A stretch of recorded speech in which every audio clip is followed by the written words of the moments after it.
The rich tech chief threw the thick document onto the wood desk, her voice dripping with pure venom while looking down on the worker holding his mop. "You think my expensive crew is some joke? Decode this text. My income is yours." She thought he must shrink, beg for forgiveness, then scurry out of the room.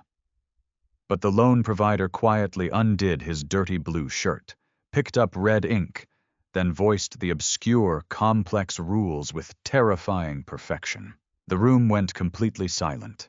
The fluorescent lights of the 44th floor buzzed with a low, clinical hum that sounded like a flatlining heartbeat. To the high-powered executives of Holloway Global Systems, that hum was just ambient noise. But to Nathaniel Callahan, pushing a 30-gallon commercial mop bucket over imported Italian marble, it was a reminder of time slipping away. It was 10:15 p.m. on a Tuesday. At Chicago's Memorial Children's Hospital, 6 miles west of the skyscraper, a nurse was likely checking the IV drip on his 6-year-old daughter, Maya. Nathaniel had calculated his schedule down to the minute, finish cleaning the executive suites by 1 a.m., catch the night bus down Michigan Avenue, sleep 3 hours in the rigid plastic chair beside Maya's hospital bed, wash up in the public sink, and report to his second job at the logistics warehouse by 6 a.m. Nathaniel was 34 years old, though his reflection in the floor-to-ceiling glass panes showed a man who looked closer to 45. His jawline was lined with dark stubble, his knuckles were scrubbed raw from industrial-grade ammonia, and the faded gray name patch stitched over his left breast simply read, "Nate Maintenance." Nobody asked for his last name. Nobody asked why a man cleaning toilets moved with the terrifyingly deliberate posture of a military tactician, or why his eyes, sharp, gray, and endlessly observant, lingered on the complex mathematical models and legal drafts left scattered across the whiteboards of the junior analysts. To Holloway Global, Nathaniel was part of the HVAC system, essential for basic sanitation, but completely invisible. That invisibility was deliberate. 4 years ago, before Maya's diagnosis of a rare, aggressive autoimmune disorder wiped out his life savings, Nathaniel Callahan had not worn a janitor's uniform. He had worn custom-tailored charcoal suits in Geneva, Zurich, and Washington, D.C. He had possessed a security clearance that required deep background FBI investigations, working as a senior linguistic intelligence consultant and geopolitical risk architect for a high-level private intelligence firm.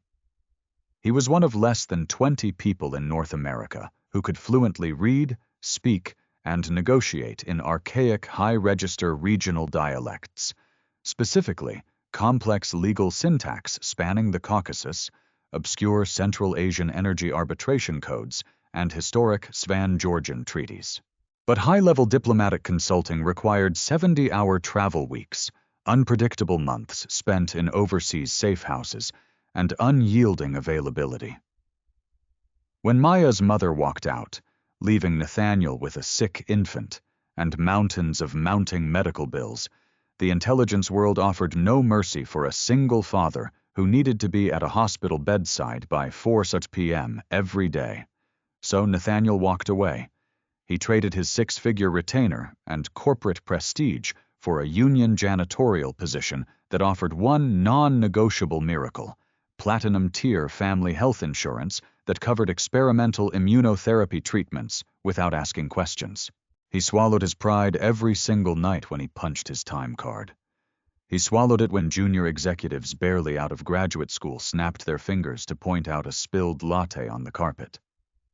Pride did not pay Maya's hospital copays. Humility kept her alive. Tonight, however, the air on the 44th floor felt different. It was heavy, volatile, and suffocatingly tense. At the far end of the hallway, the glass-walled executive boardroom was still blazing with light. Usually the floor emptied by 8 p.m., save for a few overworked corporate lawyers. But tonight, over 24 men and women in tailored designer attire were crowded around the central conference table. At the head of the table sat Genevieve Holloway. At 32, Genevieve was the youngest female billionaire in the tech and energy infrastructure sector. She had inherited a struggling regional telecommunications firm from her estranged father and ruthlessly transformed it into a multi-billion-dollar infrastructure titan. She was known for her uncompromising brilliance, her icy composure under fire, and a temper that could strip paint off walls when her time was wasted. Tonight, her signature composure was visibly fracturing. Her dark hair was pulled back tightly, but loose strands clung to her temples. Her eyes were bloodshot, fixated on a thick stack of documents bound in crimson leather sitting at the center of the table. Surrounding her were Holloway Global's top legal counsel, senior financial officers, and a sweating, nervous team of corporate translators flown in hurriedly from New York. Nathaniel kept his head down, wringing out the heavy cotton mop head with the mechanical lever of his bucket. Skirt. Skirt. The rhythmic splash of soapy water was the only sound outside the soundproofed boardroom doors, but as he wiped down the exterior glass partitions with a microfiber cloth, his trained eyes couldn't help but track the chaos unfolding inside. Through the glass, he watched Genevieve Holloway stand up, slam her palm onto the polished wood, and point an accusing finger at a man in a rumpled suit, her lead translator. Even through the double-paned acoustic glass, Nathaniel could read her lips clearly. "You are telling me we are blind? We have 3 hours!" Nathaniel turned his gaze slightly, catching the reflection of the massive digital projector screen dominating the far wall of the boardroom. Displayed across the screen were scanned pages of a contract written in a distinctive, sweeping Cyrillic-derived script intermingled with archaic Svanetti legal terminology, a hyper-specific Svan-Georgian dialect used exclusively by the Cura Aras Energy Syndicate, a notoriously secretive consortium controlling the mineral and natural gas pipeline rights across the strategic Southern Caucasus corridor. Nathaniel's hand paused on his cleaning rag. He recognized the script instantly. It wasn't modern conversational Georgian, nor was it standard Russian commercial law. It was a pre-Soviet arbitration dialect, layered with complex idioms where a single misplaced verb tense could shift the liability of a $5 billion infrastructure failure entirely onto the buyer. He watched as the New York translation team pointed frantically at their laptops, arguing with Genevieve's general counsel. They were drowning. They were trying to feed 17th century Caucasus customary property law into modern neural network translation software, and the algorithm was spitting out gibberish. Nathaniel felt a brief, distant pang of professional sympathy, but he quickly pushed it down.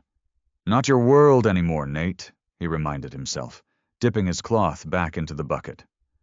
"You clean the floors, you get the paycheck, you go to the hospital." He moved toward the heavy double doors of the boardroom to clear the trash receptacles stationed just outside until the glass doors abruptly burst open. "Out! Get out before I have security throw you out!"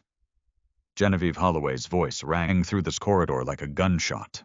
The 3 translators from the elite New York firm stumbled out of the boardroom, clutching their leather briefcases and tablets, looking pale and thoroughly humiliated. "Miss Holloway, be reasonable!" the lead translator pleaded, turning back at the doorway. "This isn't standard commercial Georgian. The legal syntax is derived from ancient Highland property codes mixed with post-Soviet corporate clauses. There are maybe 3 academics at Oxford and 1 consultant in Vienna who can accurately interpret the indemnification articles without a 2-week review period. You're asking for a line-by-line verification in under 90 minutes. I am paying your agency $40,000 on a retainer specifically, so I don't have to hear the word impossible." Genevieve stepped into the doorway, her towering heels adding to her commanding, intimidating height. Her charcoal suit was immaculate, but the sheer desperation in her eyes was unmistakable. "If we do not sign the Cura Aras concession agreement by midnight Zurich time, which is exactly 2 hours from now, the consortium defaults to our competitors at Apex Energy." If Apex gets those pipeline easements, Holloway Global's stock drops 40% at tomorrow's opening bell. We face liquidation within 6 months. I don't need excuses about Oxford academics. I need to know what Clause 48.4 actually says before I risk 10,000 employees' jobs. Then sign it blind, Ms. Holloway, because no algorithm on Earth can parse that paragraph tonight. The translator snapped defensively, pushing past Nathaniel's mop bucket and storming toward the elevators. Genevieve stood in the doorway, her chest heaving as she watched the elevators chime and swallow her last hope. She looked like a queen watching her citadel crumble around her. Inside the room, her chief financial officer, a balding man named Bradley Kincaid, loosened his silk tie with trembling fingers. "Genevieve," Bradley said, his voice cracking over the speakerphone system that echoed into the hallway, "we have to sign. If we don't execute the document by the deadline, the board will oust you by noon tomorrow. We know the general terms. It's a standard transit fee agreement." "Nothing about the Kura-Ara syndicate is standard, Bradley," Genevieve barked, walking back into the room but leaving the heavy double doors cracked open. "Look at the redlining on Clause 48.4. They insisted on inserting that specific paragraph by hand 12 hours ago. Why? Why write an indemnity clause in an archaic Highland dialect unless they are hiding a poison pill?" Nathaniel was currently emptying the wastebasket near the open doorway. He hadn't meant to eavesdrop. It was simply impossible not to. As he lifted the plastic liner, his eyes glanced up at the 85-inch 4K monitor hanging on the boardroom wall. Clause 48.4 was zoomed in, displayed in sharp, high-definition contrast. Nathaniel's eyes swept across the sweeping, elegant script. His brain, trained by years of dissecting international espionage traps and diplomatic sleight of hand, processed the syntax effortlessly. He translated the complex idioms in his mind within seconds. Should structural subsidence or seismic disruption occur along the Northern Corridor transit route, the primary operating lessee, Holloway Global, hereby assumes absolute, unmitigated financial and criminal liability for all retroactive environmental remediation, forfeiting all rights of international sovereign arbitration. It wasn't a standard transit fee agreement. It was a catastrophic, multi-billion-dollar death trap. If Holloway Global signed that document, they wouldn't just be buying pipeline rights. They would be legally binding themselves to pay for billions of dollars in Soviet-era environmental cleanup caused by the syndicate decades ago, completely waiving their right to defend themselves in court. Nathaniel let out a low, involuntary, sharp breath. A tiny, barely audible scoff escaped his lips. It was the natural reaction of a seasoned analyst witnessing an amateur walk directly into a landmine. He immediately caught himself, tied the garbage bag with a swift knot, and turned to grab his mop handle. "You." The word cut through the heavy, stagnant air of the boardroom like an icicle. Nathaniel froze. He turned his head slowly. Genevieve Holloway was staring directly at him. Her eyes, dark and stormy with exhaustion and rage, were locked onto his face. She had heard him. In the dead silence of the boardroom, where 12 senior executives sat paralyzed by fear. The soft scoff of a janitor had sounded like a shout. "Did you just laugh?" Genevieve asked, taking 2 slow, deliberate steps toward the doorway. The room fell so quiet that the humming of the projector sounded like a jet engine. "No, ma'am," Nathaniel said evenly, keeping his voice flat, respectful, and entirely devoid of emotion. He lowered his head slightly, playing the part he had perfected for 4 years. "Just clearing the receptacles. My apologies for the interruption." "Look at me," she commanded. Nathaniel raised his chin slightly, meeting her gaze. He didn't shrink back. He didn't tremble like the junior analysts did when she raised her voice. His gray eyes held a steady, calm neutrality that instantly caught her off guard, though she was far too stressed to analyze why a janitor looked at her with the unyielding composure of a 4-star general. "You scoffed," Genevieve said, her voice rising in pitch, fueled by 14 hours of sleepless anxiety and the terrifying prospect of losing her company. She pointed a trembling, manicured finger at the complex Georgian script on the screen. You stood there with a garbage bag in your hand and you scoffed at us. Do you find our failure amusing? Do you think it's funny that a $12 billion company is about to go under because not a single Ivy League lawyer in this room can read 3 sentences of script? I don't think anything about your company is funny, Ms. Holloway, Nathaniel said softly. I'm just doing my job. Bradley Kincaid stood up from the table, slamming his pen down. Throw him out, Genevieve. Jesus Christ, we have 70 minutes left before the Swiss banks close the escrow window. Why are you talking to the cleaning crew? Genevieve ignored Kincaid. Her frustration had found a focal point, a lightning rod for the crushing pressure threatening to destroy her sanity. She walked right up to Nathaniel, her posture rigid, her tone dripping with biting, desperate sarcasm. You think our legal team is a joke? Genevieve mocked, her voice echoing off the glass walls so loudly that even the paralegals in the outer cubicles looked up. She gestured wildly toward the giant monitor displaying the Svan Georgian dialect. Go ahead then. If it's so amusing to you, read it. Translate this. My salary's yours. A few nervous, uncomfortable chuckles rippled through the boardroom from the executives. They were laughing to diffuse the tension, grateful that the CEO's wrath had temporarily shifted away from their own incompetence and onto an ignorant maintenance man who happened to be standing in the wrong place at the wrong time. Genevieve, sit down, Kincaid muttered, rubbing his temples. Stop playing games with the janitor. Nathaniel stood completely still. He looked at Genevieve Holloway. Beneath her aggressive posture and biting arrogance, he saw the exhaustion. He saw the faint tremor in her right hand. He saw a woman fighting a desperate battle against shadowy international vultures who were trying to destroy her life's work. He glanced up at the clock on the wall. 10:42 p.m. If he let her sign that contract, Holloway Global would file for bankruptcy within a year. Thousands of people would lose their jobs. The Union Health Insurance Fund that kept Maya's experimental treatments paid for would collapse. If Holloway Global went under, Nathaniel would lose Maya's lifelines. He looked back at Genevieve. The arrogant, mocking challenge hung in the air between them.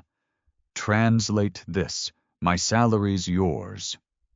Nathaniel slowly let go of the yellow plastic mop handle. It leaned against the wall with a soft click. He reached up to his neck, unbuttoning the top button of his stiff, industrial blue uniform shirt. Do you have a dry erase marker? Nathaniel asked. The boardroom fell into a profound, suffocating silence. Genevieve blinked, her brow furrowing in deep confusion. She had expected him to apologize and scurry out into the hallway.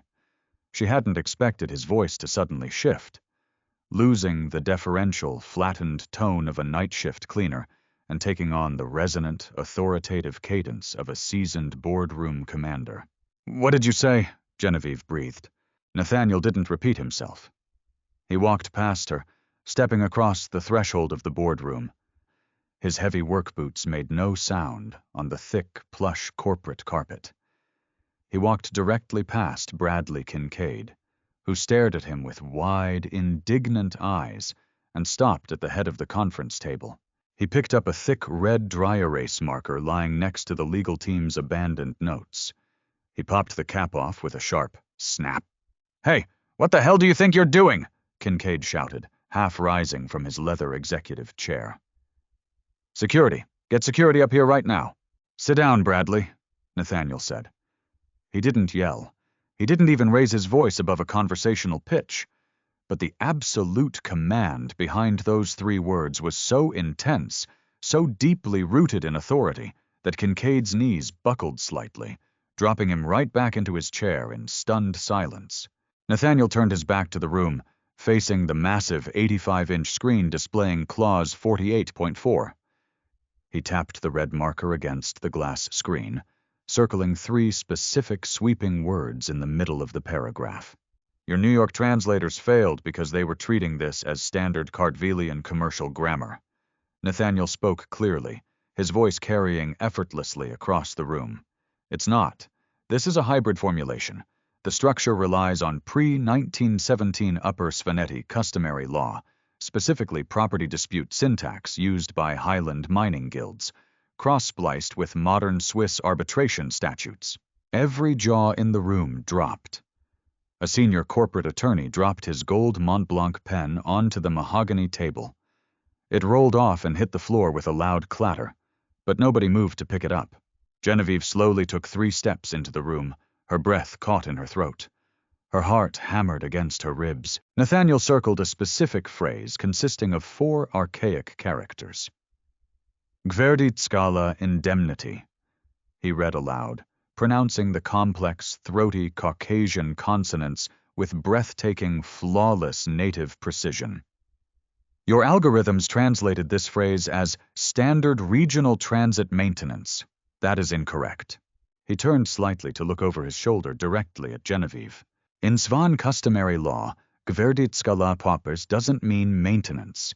It refers to subterranean water contamination caused by deep earth extraction, Nathaniel explained calmly. What this clause actually says, verbatim, is the following. He turned back to the whiteboard next to the screen and began writing out the translation in rapid, immaculate, highly structured legal English.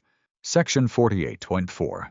By executing this agreement, the lessee, Holloway Global Systems, expressly assumes total, retroactive, and uncapped liability for all ecological damage, groundwater toxicity, and structural soil collapse occurring across the Northern Transit Basin between the dates of November 1988 and the present. He paused, underlining the final sentence of the translated paragraph with a sharp, aggressive stroke of the red marker. Furthermore, the lessee irrevocably waives all rights to invoke force majeure or appeal to the International Chamber of Commerce in Geneva, agreeing to indemnify the lessor against any pending or future criminal charges levied by the European Environmental Agency. Nathaniel capped the marker. He tossed it onto the polished mahogany table, where it slid across the wood and stopped mere inches from Genevieve Holloway's trembling fingers. "If you sign that document at midnight, Miss Holloway," Nathaniel said softly, looking her dead in the eyes, "you aren't leasing a natural gas pipeline. You are legally absorbing $12 billion in Soviet-era environmental liabilities that the Kura Aras syndicate has been secretly hiding from European regulators for 30 years. They know the European Union is about to indict them next month. They are using this contract to make you their corporate scapegoat. You sign that, and Holloway Global is bankrupt by Friday." The silence that followed was absolute. It was the kind of silence where you could hear the blood rushing in your own ears. Bradley Kincaid sat frozen, his face drained of all color, looking like a man who had just watched a ghost materialize out of the floorboards. The senior legal counsel hurriedly grabbed his iPad, frantically comparing Nathaniel's English handwritten translation against the structural roots of the document. "My God!" the lawyer whispered, his voice trembling with sheer terror. He's right. Look at this root prefix on the liability clause. It's retroactive indemnification. They literally hid a corporate suicide pill in a Highland dialect." Genevieve stood frozen at the head of the table. Her eyes moved from the terrifying red text on the whiteboard to the man standing before her in a cheap, faded blue uniform. The janitor. The man whose name she didn't know. The man she had just publicly mocked in front of her entire executive board. Her throat felt completely dry. Her legs felt weak beneath her. She took a slow, unsteady step closer to him, her eyes searching his face, seeing the sharp intelligence, the hard-earned exhaustion, and the unmistakable posture of a man who had once operated at the highest echelons of international power. "Who?" Genevieve's voice broke. She swallowed hard, trying to regain her voice, her previous arrogance completely shattered into pieces. "Who the hell are you?" Nathaniel reached into his shirt pocket, pulled out his plastic employee ID badge, and unclipped it from his collar. He laid it gently on the table next to the red marker. "My name is Nathaniel Callahan," he said quietly. "I work the third shift maintenance crew. And as for your salary, Miss Holloway, keep it. Just make sure the company stays solvent. My family relies on the health insurance." He turned around, walked out of the boardroom, grabbed his mop bucket, and wheeled it down the silent, echoing hallway toward the service elevators, leaving the billionaire CEO and her entire board of directors completely stunned, paralyzed, and breathless in his wake. The heavy double doors of the executive boardroom clicked shut, but the silence inside remained absolute. It was a dense, suffocating quiet, broken only by the hum of the air vents and the frantic, rhythmic tapping of Leonard Hayes's fingers against his iPad screen. Leonard, Holloway Global's general counsel, was a veteran of brutal mergers and corporate litigation. Yet, as he stared at the red dry erase handwriting left on the whiteboard by a man in a stained maintenance uniform, his complexion shifted from pale to a sickly shade of ash gray. "Leonard?" Genevieve Holloway's voice barely rose above a whisper. She stood frozen by the head of their conference table, her hand resting on the polished mahogany where Nathaniel Callahan's cheap plastic ID badge still lay. "Tell me he's wrong. Tell me that was a theatrical stunt." Leonard didn't look up from his screen. He was cross-referencing the English translation Nathaniel had written against the root etymology of the pre-Soviet clauses in international trade databases. "He isn't wrong, Genevieve," Leonard said, his voice trembling so violently he had to set his tablet flat on the table. "I just ran the root syntax through the European Court of Arbitration's historical registry. The phrase "gverdi skala," our New York team pulled it from a standard contemporary dictionary, but in Highland legal covenants prior to 1924, it explicitly designates subsurface mining runoff. If we had signed this document as drafted, we wouldn't just be buying transit easements. We would have formally submitted Holloway Global as the primary guarantor for 35 years of toxic industrial waste dumping across the entire southern Caucasus. A collective gasp rippled around the table. Several board members sank back into their leather chairs, visibly shaken. $12 billion in remediation, Leonard continued, wiping cold sweat from his forehead. And because of the jurisdictional waiver in Clause 48.4, the moment our digital signature hit the Zurich escrow server, our corporate accounts would have been frozen by EU regulators to secure the environmental bond. We would have been insolvent by Friday morning. We would have had to liquidate the company to pay fines for crimes we didn't commit. Genevieve felt the floor tilt beneath her feet. The breath hitched in her chest. She looked down at the plastic ID badge. Nate, Maintenance, Employee ID, 84019. She had looked him dead in the eye just 10 minutes ago and offered him her salary as a joke. She had mocked him to inflate her own ego while drowning in panic. And in return, he had casually reached out, grabbed the steering wheel of her sinking $12 billion empire, and yanked it away from the edge of a cliff before picking up his mop bucket and walking out. "Who vetted this contract?" Genevieve snapped, her icy composure snapping back into place, replaced by a cold, terrifying fury. She turned her gaze toward Bradley Kincaid, her chief financial officer. "Bradley, you pushed for this concession agreement for 3 months. You insisted we bypass our standard 2-week external audit because Kura Aris demanded speed." Bradley swallowed hard, tugging at his loosened silk tie. "Genevieve, let's not point fingers in a crisis. The consortium assured us it was boilerplate language. We were under immense market pressure from Apex Energy." "Shut up," Genevieve ordered, her tone cutting through him like a blade. She turned to her vice president of human resources, a sharp-eyed woman named Patricia Dunn. "Patricia, access our employee database right now. Pull up everything we have on employee 884019, Nathaniel Callahan. I want to know who is working on my night shift." Patricia opened her encrypted laptop, her fingers flying across the keyboard. For 40 seconds, the room waited in agonizing tension. Then, Patricia stopped typing. She blinked, leaned closer to her screen, and pressed the refresh key twice. "Miss Holloway," Patricia said slowly, her brow furrowed.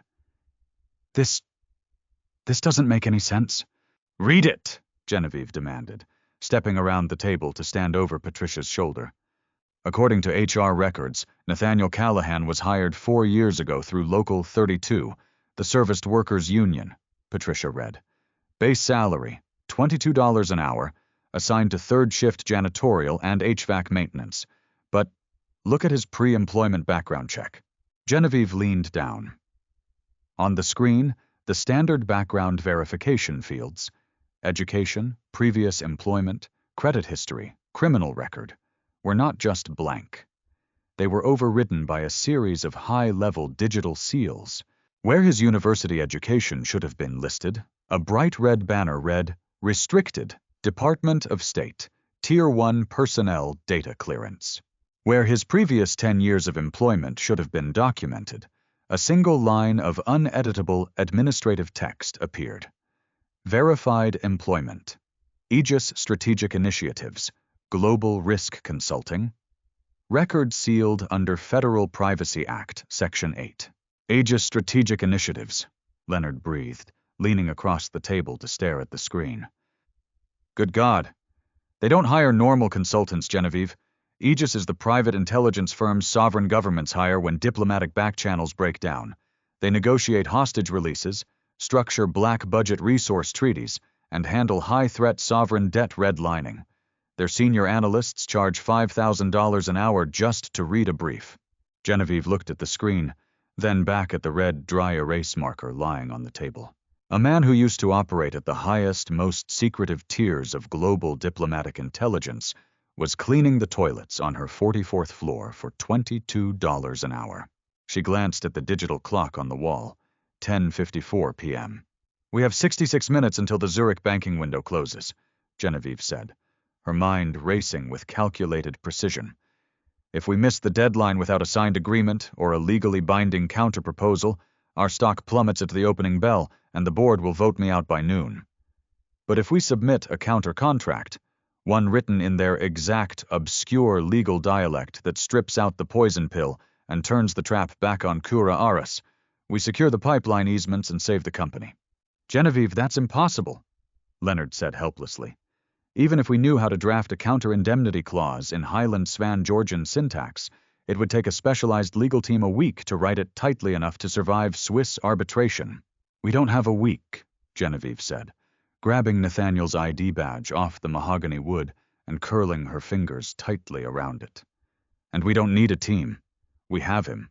Without another word, she turned on her heels and sprinted toward the boardroom doors. Genevieve, where are you going? Bradley Kincaid called out, standing up. To find my janitor, she shouted back over her shoulder, slamming the heavy double doors behind her. The subterranean utility level of Holloway Global Systems smelled of industrial bleach, hot copper wiring, and damp concrete. It was a world away from the imported Italian marble and panoramic penthouse views of the 44th floor. Genevieve Holloway practically flew out of the service elevator, her designer heels clicking frantically against the raw concrete floor. She ignored the startled looks of two night shift engineers eating sandwiches by the boiler room and headed straight for the maintenance locker rooms at the end of the basement corridor. She found him by the heavy metal time clock near the loading dock exit. Nathaniel Callahan had already changed out of his blue maintenance uniform. He was wearing a faded, heavy charcoal wool coat over a plain black flannel shirt and sturdy work boots. A worn canvas duffel bag hung over his shoulder. He was standing in front of the punch clock, waiting for the digital readout to click to 11:00 p.m., so he could officially stamp his time card without getting docked for leaving early. Mr. Callahan! Genevieve called out, her breath coming in heavy gasps as she hurried down the dimly lit hallway. Nathaniel didn't jump. He didn't even turn his head immediately. He waited until the digital clock ticked from 10:59 night to 11, slid his paper time card into the slot with a sharp ka-chunk, placed it back in the rack, and then slowly turned to face her. Ms. Holloway, Nathaniel said evenly. His posture was relaxed, entirely devoid of the subservient deference he had worn upstairs. He looked at her with the calm, analytical assessment of a man who evaluated threats for a living. Did I miss a wastebasket on the executive floor? Genevieve stopped 3 feet from him, flushing slightly at the reminder of her earlier arrogance. She'd held out his plastic ID badge. "You left this on the conference table," she said softly. Nathaniel looked at the badge, then met her eyes. He reached out and took it, slipping it into his coat pocket. "Thank you. Replacing those costs $10 through payroll." "I know who you are," Genevieve said, cutting straight to the point. She wasn't used to begging, but the clock ticking in the back of her mind stripped away her usual corporate armor. "Or at least, I know what you used to be. My general counsel saw your Tier 1 clearance and your employment history with Aegis Strategic." Nathaniel's gray eyes hardened slightly. The shift was subtle, a fractional tightening of his jaw, a momentary stillness in his shoulders. But suddenly, standing in the cold, concrete basement, Genevieve felt like she was standing in front of a formidable predator rather than a man holding a canvas gym bag. "Aegis was a long time ago, Miss Holloway," Nathaniel said, turning towards the heavy metal exit doors leading out to the alleyway. "I clean floors now. My shift is over. Have a good night." "Wait!" Genevieve stepped directly into his path, blocking the exit door. "I need your help. You read that contract in 90 seconds. You saw the trap when 12 corporate lawyers and a specialized translation team were blind to it. We have 55 minutes before the Zurich escrow window closes. If I don't send back a legally sound counterproposal that neutralizes Clause 48.4, Holloway Global goes under. Thousands of people lose their jobs. Then you should call your lawyers and tell them to work faster," Nathaniel said quietly, stepping around her toward the door push bar. "I have a bus to catch." "I will pay you," Genevieve blurted out, her voice rising in desperation. $500,000, right now. I will wire $500,000 from my personal account into yours tonight, if you come back upstairs for 45 minutes and draft a counterclause in that dialect." Nathaniel's hand stopped on the metal push bar. He pushed the door open an inch, letting in a blast of freezing Chicago November air before pausing. He closed the door slowly and turned back to face her. $500,000, Nathaniel repeated, his voice utterly flat. "You think everything in this building is a transaction you can solve by throwing your checkbook at it?" "Isn't it?" she challenged, though her voice lacked its usual certainty. $500,000 would change your life, Mr. Callahan. Why are you walking out that door?" Nathaniel looked at her for a long, heavy moment. Then he raised his left arm, pulling back the sleeve of his heavy wool coat to reveal a cheap, battered digital watch. "It is 11:02 p.m., Nathaniel said.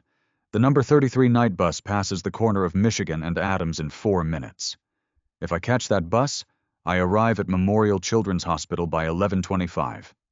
That gives me exactly 3 hours and 35 minutes to sit beside my 6-year-old daughter, Maya, while she sleeps after her chemotherapy session, before I have to leave to start my 6th shift at the distribution warehouse." Genevieve froze. The words hung in the frigid air between them like a physical weight. "Maya has a rare autoimmune disease," Nathaniel continued, his tone devoid of self-pity, delivering the facts with brutal, clinical precision. 3 years ago, when she got sick, my consulting work with Aegis required me to be in Almaty or Vienna for months at a time. Private intelligence doesn't grant FMLA leave for single fathers, and independent contractor insurance caps out after the first round of experimental biological treatments. He gestured down at his faded clothes. "Local 32 of the Building Maintenance Union negotiates the strongest healthcare contract in the Midwest," Nathaniel said. "Platinum tier coverage, no lifetime maximums, no co-pays for experimental pediatric immunotherapy. Holloway Global pays into that union fund. That is why I clean your toilets, Ms. Holloway. That is why I swallow your executive's arrogance every night. Because your company keeps my daughter breathing." Genevieve felt a wave of profound, suffocating shame wash over her. She thought of her earlier words. "Translate this, my salary's yours," and wished the concrete floor would open up and swallow her whole. "If Holloway Global goes bankrupt," Nathaniel added softly, opening the metal exit door, "the collective bargaining agreement dissolves. The health plan goes into receivership. Maya loses her treatment corridor within 30 days. So believe me when I say I want your company to survive. but I am not missing my daughter's goodnight window for a corporate drafting session. Now excuse me. I have a bus to catch." He stepped out into the freezing alleyway, the heavy steel door swinging shut behind him. Genevieve didn't hesitate. She threw open the door and ran out into the biting November wind, her designer blazer offering zero protection against the cold. "Mr. Callahan!" she yelled, her heels clattering against the icy asphalt as she chased him down the alley toward the brightly lit street corner. "Nathaniel, stop!" He paused at the edge of the sidewalk, turning to look at her as she caught up, breathless and shivering violently. "My car is sitting right over there." Genevieve pointed toward a sleek black Lincoln Navigator idling at the curb, its hazard lights blinking softly. Her private driver, Samuel, stood by the driver's door. "Samuel can get us to Memorial Children's Hospital in 12 minutes. That's 10 minutes faster than your bus." Nathaniel narrowed his eyes, studying her face under the harsh glare of the streetlights. "Come with me," Genevieve pleaded, her voice dropping the last remnants of corporate pride. "Ride in the car. Sit with your daughter. I won't interfere with your time with her, but bring my secure iPad. Co-draft the counter clause with me from the hospital room. If we submit it by midnight, Holloway Global stays afloat, your union health fund remains secure, and I will personally guarantee a $5 million endowment to Memorial Children's Pediatric Autoimmune Ward tomorrow morning." Nathaniel stood silently on the cold Chicago pavement. He looked at the idling Lincoln, then at the shivering billionaire CEO standing before him in the wind. "Get in the car, Miss Holloway," Nathaniel said softly, "before you freeze to death." Room 412 of Memorial Children's Hospital was illuminated only by the soft, rhythmic green glow of heart monitors and the pale amber light filtering in from the hallway. In the center of the room, surrounded by ivy poles and infusion pumps, small, pale 6-year-old Maya Callahan slept soundly beneath a heap of colorful hand-knitted blankets. Her breathing was steady, rising and falling in tune with the soft beep, beep, beep of the telemetry unit. Genevieve Holloway stood motionless near the doorway, holding her breath. She felt entirely out of place in her tailored charcoal suit, surrounded by the quiet, holy struggle of a pediatric recovery ward. She watched as Nathaniel crossed the room with quiet, agonizing gentleness. He didn't look like a high-level geopolitical operative now. He simply looked like a father. He leaned over the bed, pressed his lips tenderly against his daughter's warm forehead, and gently tucked a stray lock of dark hair behind her ear. Maya stirred slightly, her eyelids fluttering. "Daddy?" she whispered, her voice fragile and sleepy. "I'm here, sweetie," Nathaniel murmured, sitting down on the edge of the mattress and taking her tiny hand in his calloused palms. "Daddy's right here. You did so good today. Did you finish work?" "Shift's all done." He smiled softly, a genuine warm smile that transformed his entire face. "Go back to sleep, Maya. I'll be right beside you." Maya nodded barely, her eyes slipping shut again as the sedation pulled her back into peaceful slumber. Nathaniel sat there for 3 full minutes, just holding her hand, grounding himself in the reality of why he sacrificed everything. Then, he gently laid her hand back onto the mattress, stood up, and walked over to the small, rigid vinyl visitor chair by the window. He looked at Genevieve and held out his hand. "Give me the iPad." Genevieve hurried forward, placing her encrypted corporate tablet into his hands. She pulled up a steel folding chair and sat beside him, watching intently as his posture shifted instantly back into the sharp, hyper-focused demeanor of a master strategist. He glanced at the time at the top corner of the tablet screen. 11:18 p.m., 42 minutes left. "Let's look at the battlefield," Nathaniel muttered, his fingers flying across the glass screen as he pulled up the full 400-page digital file of the Cura Aras concession agreement. The syndicate knows Holloway Global is desperate for energy infrastructure. They structured Clause 48.4 using Highland mining terminology, specifically because modern translation algorithms automatically convert archaic agrarian property words into generic commercial terms. How do we beat them without voiding the easement rights? Genevieve asked, leaning in close, her eyes tracking his rapid scrolling.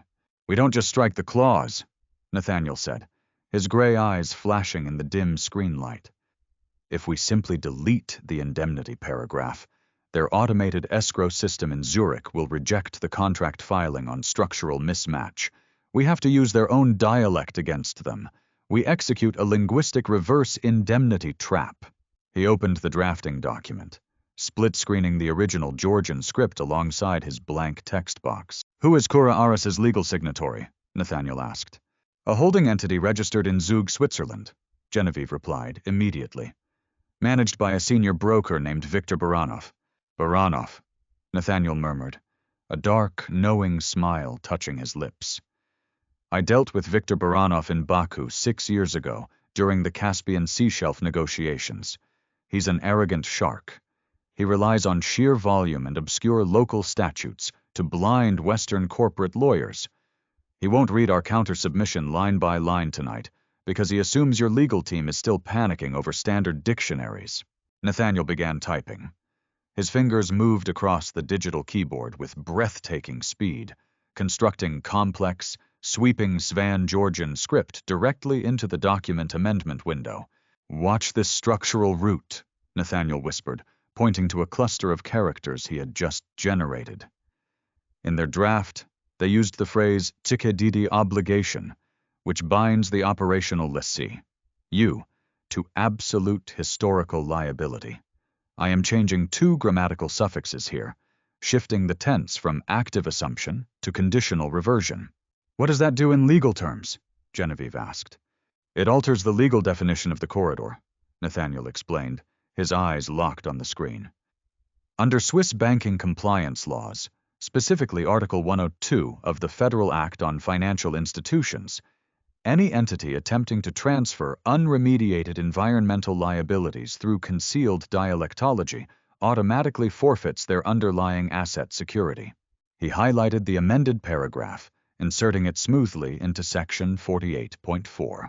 I am writing a counter clause that states, should any undisclosed environmental toxicity or historical contamination exist along the northern transit basin, the lessor, Cura Aris, not only retains 100% financial and criminal liability, but immediately forfeits all physical pipeline easements and infrastructure rights to the lessee, Holloway Global, for the sum of 1 symbolic Swiss franc, as compensation for fraudulent conveyance.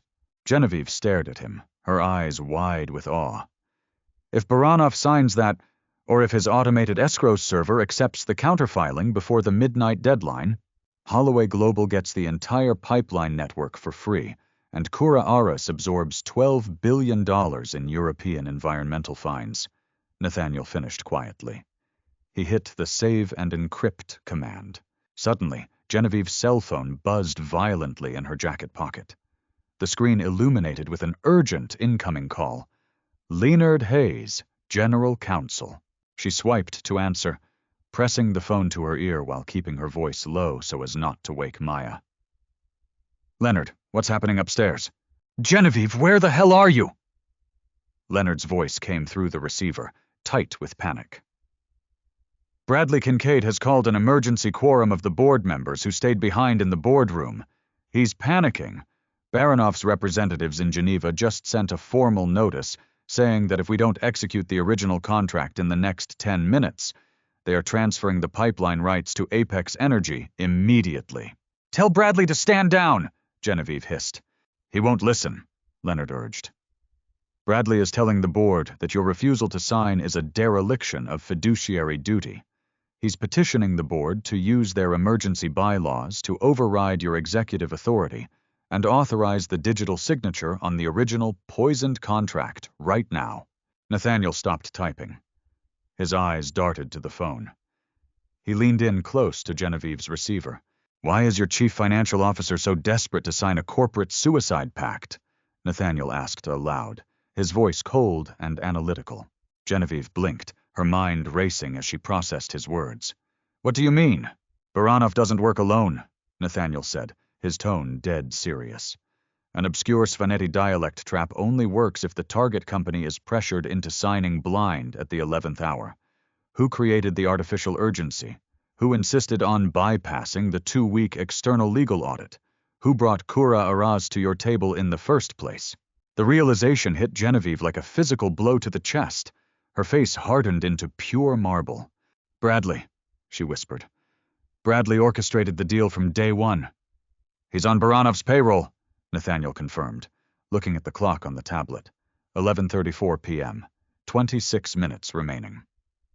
If Bradley forces that signature through the board right now, Holloway Global dies by morning. Nathaniel turned the tablet toward her, displaying the fully amended, hyper-encrypted counter-contract. The complex Svan-Georgian script glowed on the screen like a weapon primed for detonation. The counter-concession is drafted, sealed, and formatted for the Zurich portal, Nathaniel said, standing up from the vinyl chair and looking down at her. You need to initiate the digital confrontation before Kincaid hits execute. Call him. The digital clock on the iPad read 11:36 p.m., 24 minutes until the Zurich escrow portal permanently locked. Genevieve snatched her cell phone, stabbing the speakerphone icon and dialing directly into the 44th floor boardroom's central communication hub.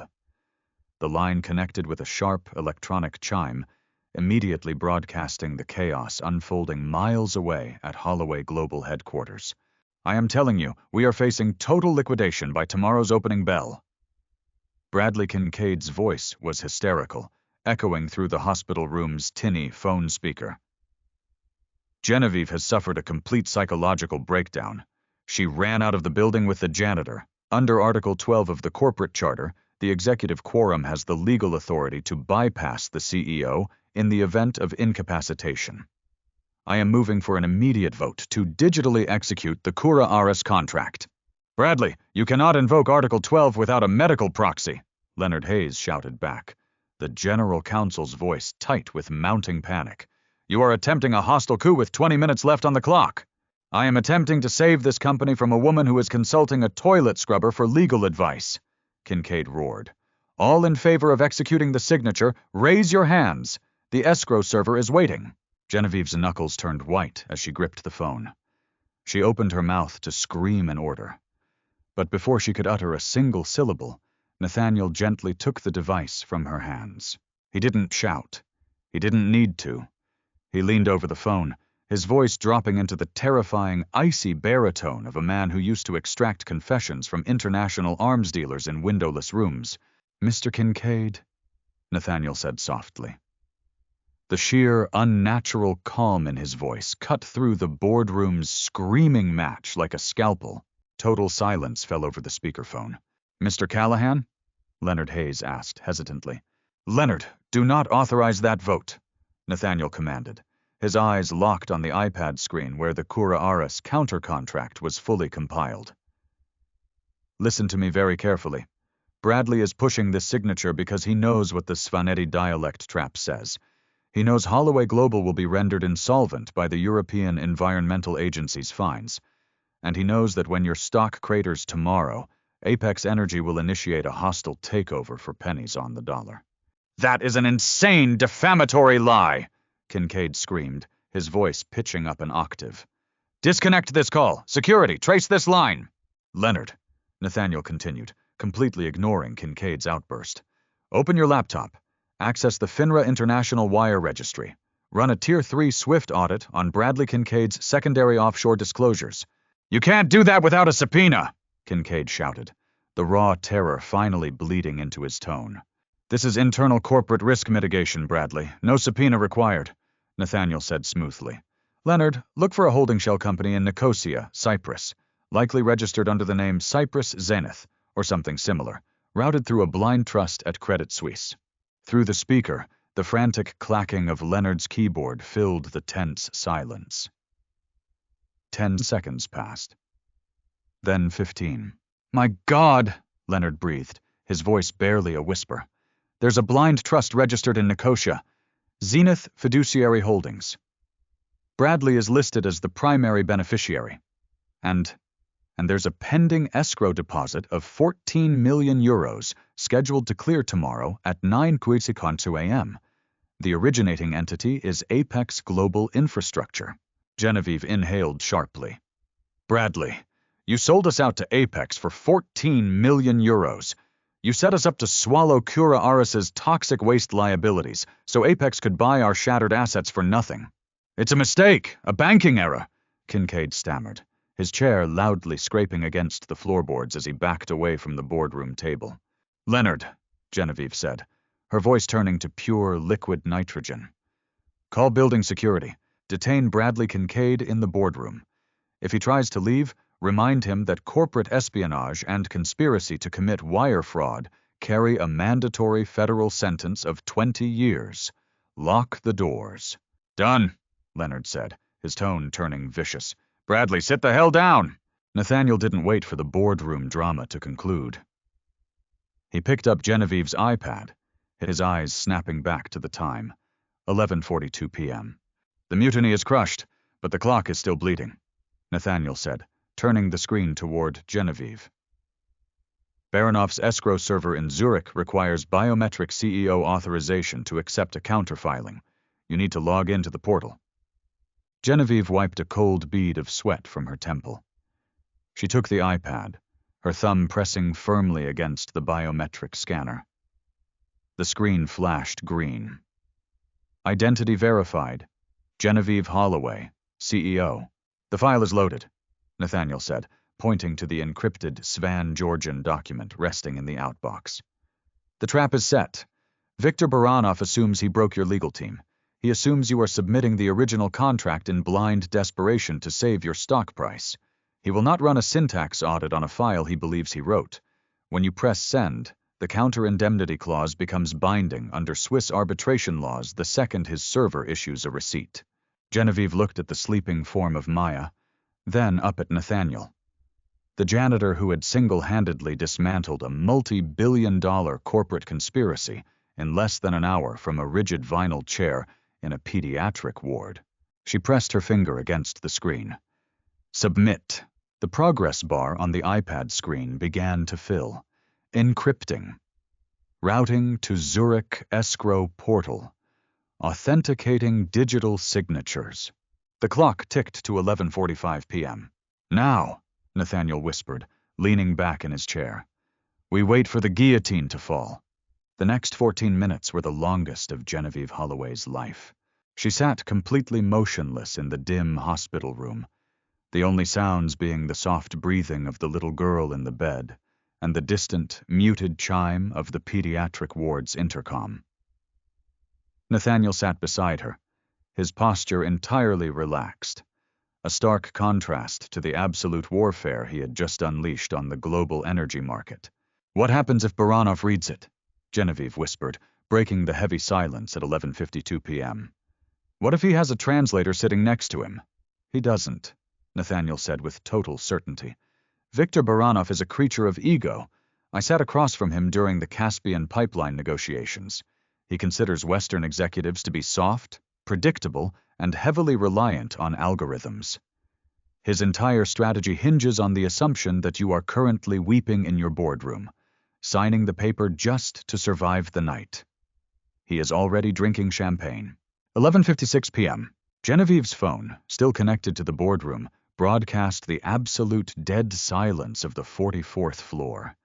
Even Bradley Kincaid had stopped protesting, likely realizing that calling his lawyers would require explaining why Apex Energy was wiring him 14 million euros. 11:58 p.m. The iPad screen remained locked on a gray loading screen, awaiting counterparty receipt verification. Come on, Genevieve muttered, her leg bouncing anxiously. 11:59 p.m. Nathaniel reached out and placed a steadying hand on her wrist. Breathe. 12 a.m. The iPad let out a sharp, resonant chime. The screen flashed brilliantly white before resolving into a stark, undeniable confirmation page bearing the official watermark of the International Chamber of Commerce and the Swiss Federal Banking Commission. Document executed, escrow locked, binding receipt issued. Genevieve stared at the screen, her heart hammering against her ribs like a trapped bird. He accepted it. He didn't just accept it, Nathaniel said, a slow, predatory smile spreading across his face. He automated his system to auto-accept the incoming signature, assuming it was his own document. He just locked Kura Aras into the counter-contract. On the speakerphone, Leonard Hayes let out a sound that was half laugh, half sob. Genevieve, we just got the automated ping from the Zurich registry. The contract is live and binding. Read the active asset transfer, Leonard, Nathaniel ordered. There was a brief pause, followed by the sound of Leonard rapidly clicking his mouse. Holy Mother of God! Leonard's voice echoed through the hospital room, vibrating with absolute awe.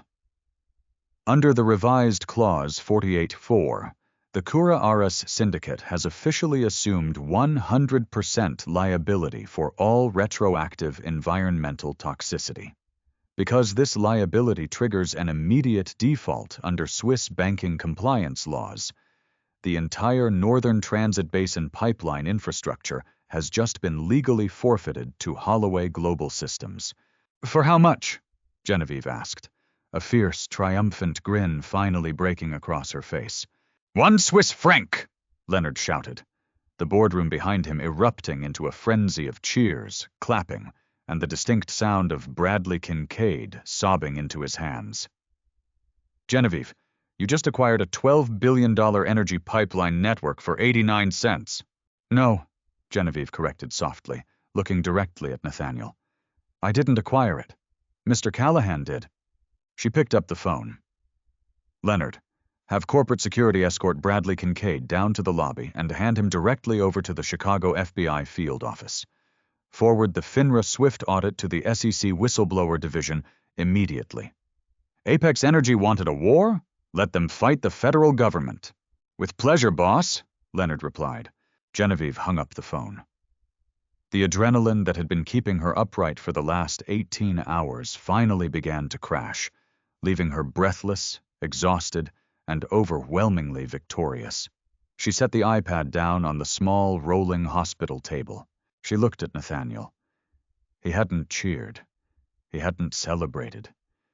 He simply stood up, walked over to Maya's bed, and adjusted her blankets, making sure her IV line wasn't pinched. The multi-billion-dollar empire he had just secured was entirely secondary to the 6-year-old girl sleeping soundly in front of him. You saved my company, Genevieve said, her voice thick with emotion. You saved thousands of jobs. You saved my life's work. I don't even know how to begin to repay you.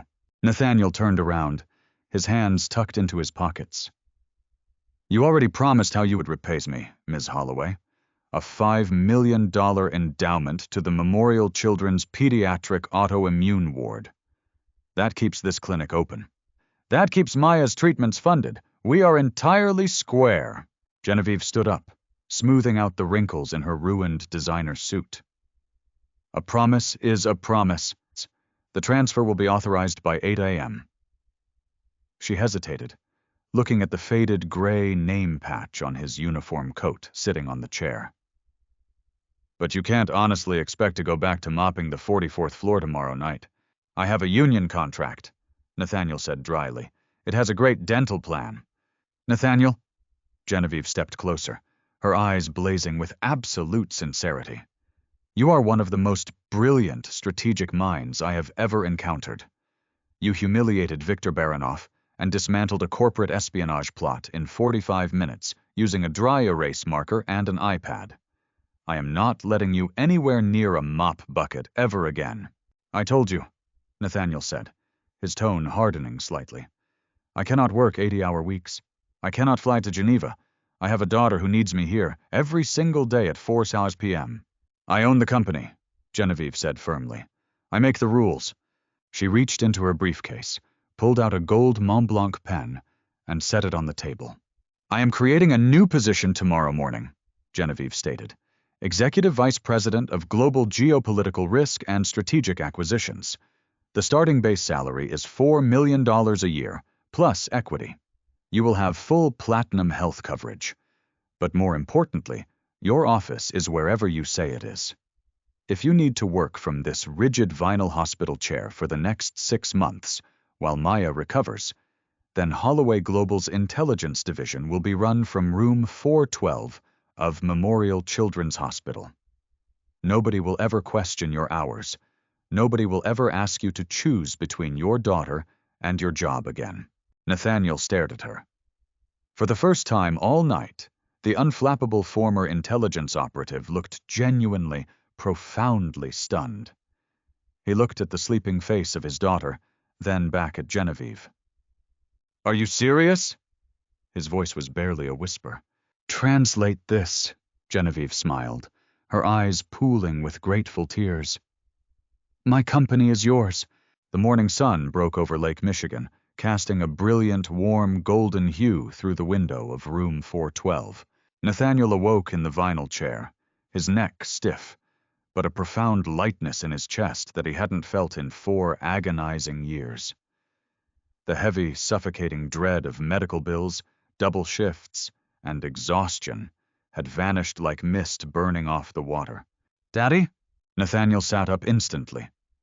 Maya was awake, rubbing her eyes with the back of her pale hand. She looked towards the window, her eyes widening. "Who is that?" Nathaniel turned. Genevieve Holloway was standing by the window. She had clearly gone home, showered, and changed into a crisp, elegant white blazer. She was holding a large, brightly wrapped gift box and a thick manila folder. "Good morning, Maya," Genevieve said softly, walking over to the bed with a warm, genuine smile that the corporate world rarely got to see. "My name is Genevieve. I work with your dad." "You work with my dad?" Maya asked, tilting her head. "Do you clean the big buildings too?" Genevieve laughed, a bright, melodic sound. She glanced at Nathaniel, her eyes shining with immense respect. "No, sweetie. Your dad is the boss. He cleans up the really big messes that I don't know how to fix. I brought you something." She handed Maya the box. The little girl eagerly tore off the paper, revealing an incredibly intricate, high-end architectural Lego set of the Chicago skyline. Maya's face lit up with pure, unadulterated joy. While Maya eagerly examined her gift, Genevieve turned to Nathaniel and handed him the manila folder. Nathaniel opened it. Inside was a certified bank transfer confirmation. 5,000 Churdosindon Masatonas USD. Deposited, Memorial Children's Hospital. Restricted, Pediatric Immunotherapy. Wardy. Beneath the bank transfer was a pristine corporate contract. Nathaniel Callahan, Executive Vice President, Global Strategy. "The board unanimously ratified the Cura Aris acquisition at 7 a.m., Genevieve whispered, ensuring Maya couldn't hear the corporate talk. "Viktor Baranov's holding company is currently being raided by Swiss authorities for environmental fraud. Apex Energy's stock is in freefall after the FBI arrested Bradley Kincaid at dawn. Holloway Global stock just opened up 32%. Nathaniel looked down at the contract. The terms were exactly as she had promised. Ultimate flexibility, complete medical coverage, unprecedented corporate authority. "There's one condition, though," Genevieve added, leaning against the hospital windowsill. Nathaniel raised an eyebrow. "Which is?" "The corner office on the 44th floor," Genevieve said. "It has the best view of the lake. It's yours. But I had maintenance remove the carpet and install Italian marble." "Why?"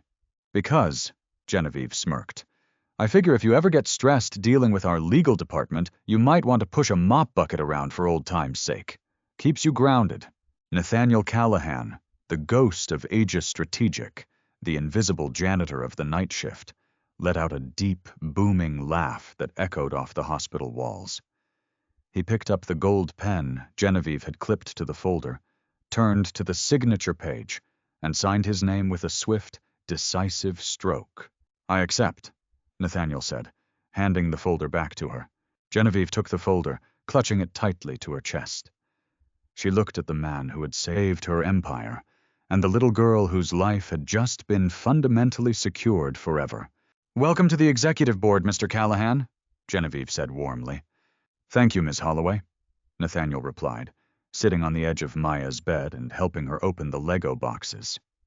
"Now, if you'll excuse me, the vice president of global strategy has to help build a skyscraper. What began as an arrogant boardroom mockery ended in the total dismantling of a multi-billion-dollar corporate conspiracy, proving that true brilliance doesn't care what uniform you wear. Nathaniel traded his mop for an executive suite, secured his daughter's future, and reminded everyone that the most dangerous person in the room is often the one nobody notices. If this incredible story of a single dad outsmarting billionaires gave you chills, smash that like button. Share this video to remind the world never to judge a book by its cover, and subscribe for more epic, real-life drama stories.